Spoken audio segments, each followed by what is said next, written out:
오늘 말씀은 예레미야애가 2장 18절에서 22절까지의 말씀입니다. 이 2장 앞부분에서 멸망의 상황, 또 그로 인한 슬픔을 묘사를 했습니다. 그런데 여기서는 기도와 분노를 동시에 드러냅니다.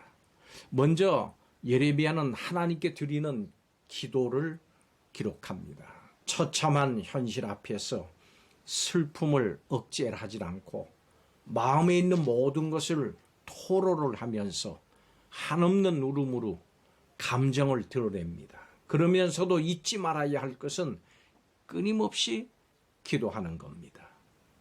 예레미야는 위기 가운데 남겨진 어린 아이들을 위해서 하나님의 자비하심을 간청했습니다.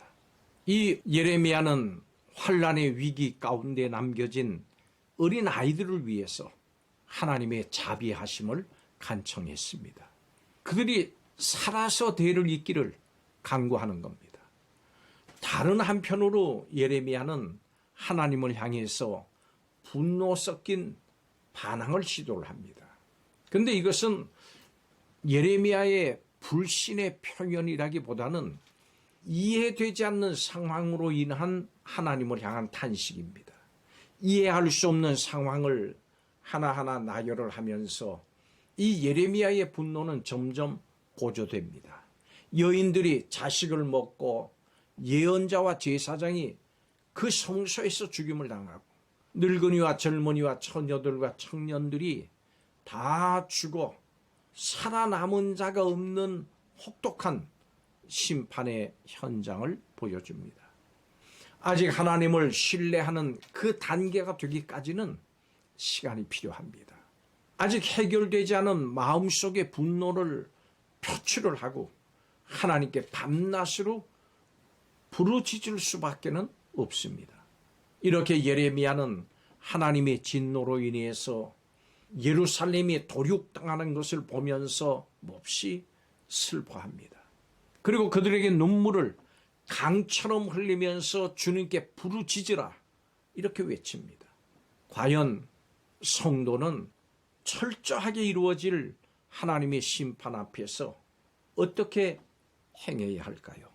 오늘 말씀을 통해서 여기에 대한 답을 얻도록 하겠습니다. 첫째로 하나님의 심판 앞에서 어떻게 행해야 될까요? 회개하면서 부르짖어야 합니다.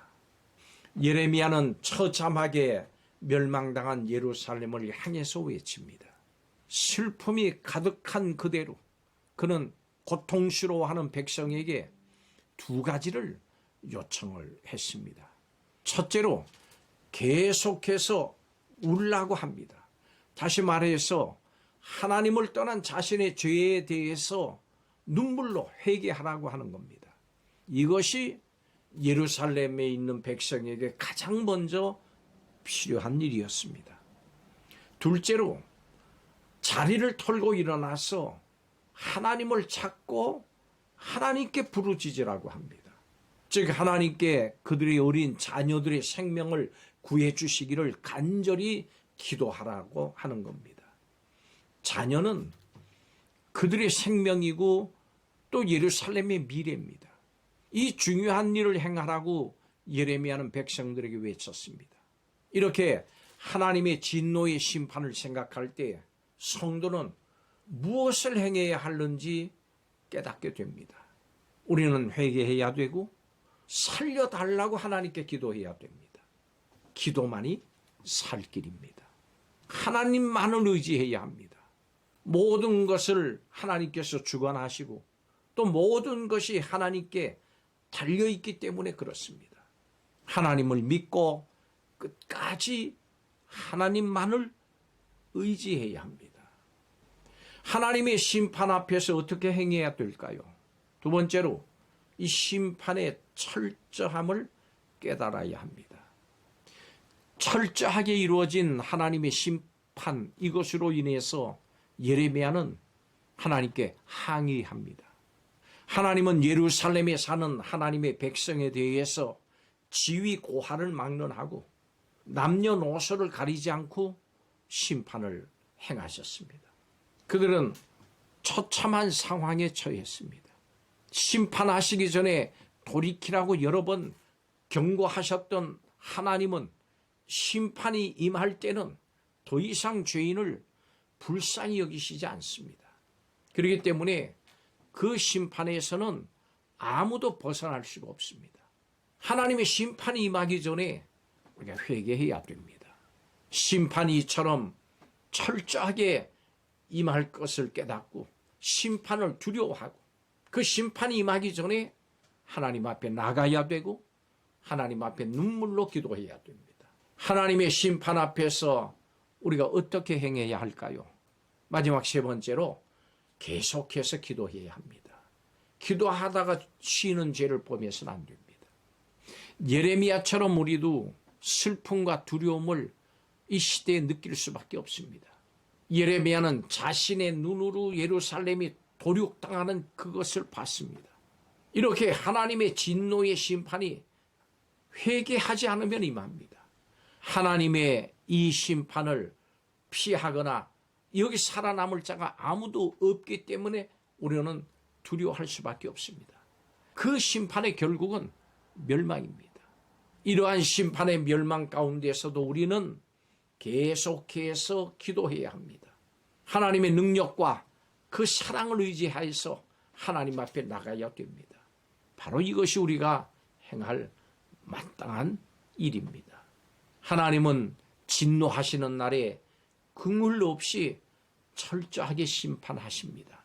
아무도 이 심판을 피할 수가 없습니다.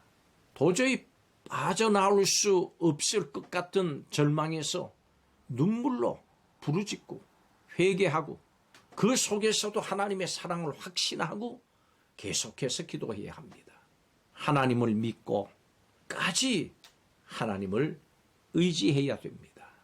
심판 앞에 우리가 해야 될 일을 오늘 하나님께서 우리에게 말씀하십니다. 기도하겠습니다. 하나님의 심판 앞에서 깊은 슬픔 가운데서도 예레미야는 기도를 멈추지 않고 계속해서 기도하고 또 기도하라고 백성에게 권했던 이 일을 기억하게 하옵소서. 우리도 어떤 상황에서든지 계속 기도하면서 낙심한 심령들에게 또 기도할 것을 권하는 성도가 되게 하여 주옵소서. 기도만이 살 길이니 눈물을 강물같이 흐르면서 하나님 앞에 기도하며 나가는 오늘 이 시대를 사는 우리가 다 되게 하여 주옵소서. 감사드리며 예수님의 이름으로 기도하옵나이다. 아멘.